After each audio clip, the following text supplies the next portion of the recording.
Oke, jadi di video ini kita akan bahas jenis-jenis perusahaan berdasarkan kategori yang kedua, yaitu bentuk badan usahanya. Kalau yang di part 1 kan kita udah bahas terkait jenis-jenis perusahaan berdasarkan kegiatannya.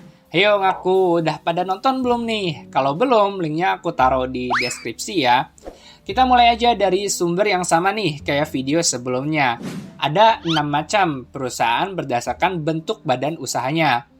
Tapi kalau banyak itu mungkin di kategori ini nanti aku bakalan bagi jadi 2 part aja ya, biar nggak kepanjangan.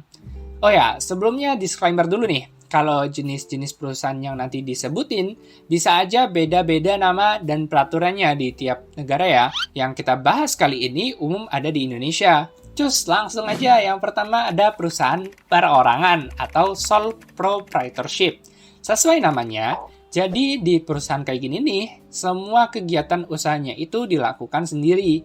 Misalnya, ngurus keuangan, proses produksi, pemasarannya, pengambilan keputusannya, bahkan sampai kerugiannya ditanggung sendiri juga. Ya iya dong. Terus, kalau ada kreditur nagih utang, gitu gimana? Ya ditanggung sendiri juga. Aset pribadi yang dipunya bisa bakalan kena sita juga sebagai bentuk tanggung jawab si pemilik. Waduh. Tapi kalau dapat profit ya udah buat sendiri aja semuanya. Kelebihan lain dari bentuk usaha kayak gini nih, bayar pajaknya yang individu doang.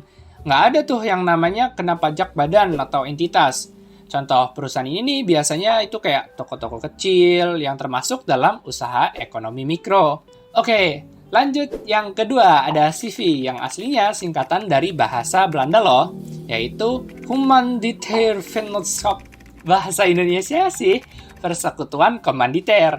Jadi perusahaan ini nih terdapat 2 sekutu atau aliansi gitu istilahnya yang melakukan kerjasama. Ada sekutu aktif atau biasa disebut juga pengelola, yaitu pihak yang bertanggung jawab dalam mengelola atau mengurus seluruh kepentingan bisnis yang dijalankan, termasuk juga perjanjian dengan pihak ketiga.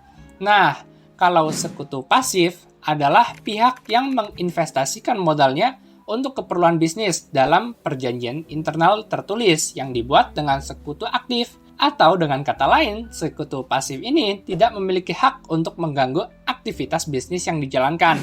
Simpelnya sih gini, ada Amir yang punya duit 10 juta, terus ditawarin ke Alex yang ide buat bikin usaha es teh boba. Kata Alex gini, udah, gue aja nanti yang jualan, lu mah tinggal tau beres aja transferan hasil keuntungannya. Nah, terus kalau rugi gimana? Ya, karena yang bertanggung jawab dalam kegiatan usaha itu adalah sekutu aktif, maka si Alex bisa menggunakan duit pribadinya buat nanggung kerugian usaha es teh bobanya. Oke, nah yang ketiga ada NV. Waduh, apaan tuh?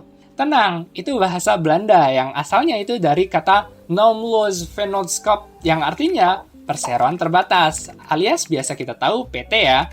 Perseroan terbatas merupakan badan usaha yang merupakan badan hukum. Artinya nih, modal dan utangnya itu terpisah dari kekayaan pribadi si pemilik perusahaan. Jadi beda sama CV atau yang perusahaan perorangan tadi. Kalau rugi kan bisa sampai ketarik tuh aset pribadinya. Kalau PT ini misal bangkrut karena utangnya banyak, si pemilik ini nggak bakalan jadi jatuh miskin dan ditarik aset pribadinya buat ngelunasin utang. Tapi perusahaan aja nanti yang dinyatakan bangkrut oleh pengadilan dan aset perusahaan akan dilelang untuk ngelunasin utangnya ke kreditur. Lah, emangnya siapa sih yang punya PT tuh? Yang punya PT adalah mereka yang megang saham. Ya, jadi buat ngejalanin usahanya, perusahaan kayak gini nih dapetin modalnya dari saham atau bisa juga dari obligasi. Dikatakan terbatas karena pemilik saham ini punya tanggung jawab yang terbatas terhadap perusahaan. Mungkin aku coba spill sedikit ya terkait saham. Jadi saham itu singkatnya bukti kepemilikan nilai atau modal dari suatu perusahaan. Artinya, yang paling banyak pegang saham itu yang paling berpengaruh terhadap keputusan dalam kelangsungan bisnis perusahaan.